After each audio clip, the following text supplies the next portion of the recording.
Cocoa in the Community is sponsored by Scandinavian Designs. Modern style for every budget. Well, don't mind me. I've been singing Christmas carols for about a week now, and that's okay. My two daughters and I have already put up the Christmas trees, if you know what I mean.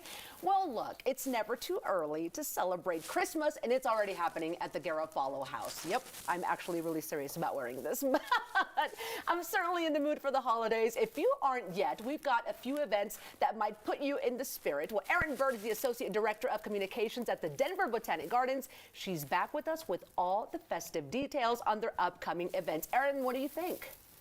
Very fetching. Oh, no. Yeah, I'm so kidding. All right, what is going on at the Gardens this holiday season? We are getting ready to open Blossoms of Light at our York Street location in Denver, and then Trail of Lights at Chatfield Farms in Littleton. That is so exciting. Well, I got to tell you, I drive by Botanic Gardens every morning when I'm taking the kiddos to school. It just inspires me to go in there and observe all the beautiful things you guys do. Yeah. When does the Blossoms of Lights kick off? Blossoms of Light opens next Friday, November 18th. Okay, so that is coming up. How on earth did you guys just do away with the massive, amazing displays you had for Halloween and just head right into the holidays? It is a fast, intense turnaround. We have incredible operations and event staff that just whip. But at the same time, we've been putting up the holiday lights since just after Labor Day. So it's a long process. Yeah. Okay, and speaking of the lights, how many lights does it take to deck out the gardens? There are more than 1 million lights. Oh my goodness. I cannot imagine how long that takes and how beautiful 1 million lights could make a place look. All right, well, what's new at the Blossoms of Light this year for people who maybe have been out several years? What's the latest? Sure. Well, every year we like to change things up a little bit so it is a new experience for the families that come year after year. And so that includes moving some of the light features to different gardens so they have a different feel interacting with different plants. And then we also change up the color combinations. So you know, one year it might be blue in the Japanese garden, and the next year it might be like red and green or pink. So it's always different fun combinations, and then the features too.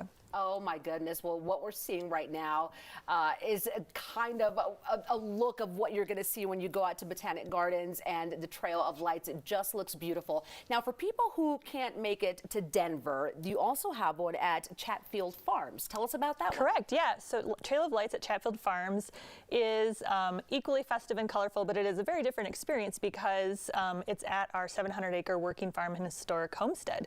So the buildings, the barns, the houses are illuminated, lined with lights, and then a lot of the really big tree groves, and there's some light tunnels, and then of course you have the hayride that we can't have at York Street, and Santa will be there select nights at Trail of Lights. Oh, that is so exciting. Well, this definitely is something for the whole family. How fun to kick off the holidays. Well, with my kids, there's definitely going to be a I'm hungry along the night. I mean, that is for sure. Yes. For those times, will there be snack stations along the way? What else can we expect? Definitely. So at Blossoms of Light, our restaurants will be open for if you want more of a full meal, but then we also have hot roasted nuts and hot cocoa stations throughout.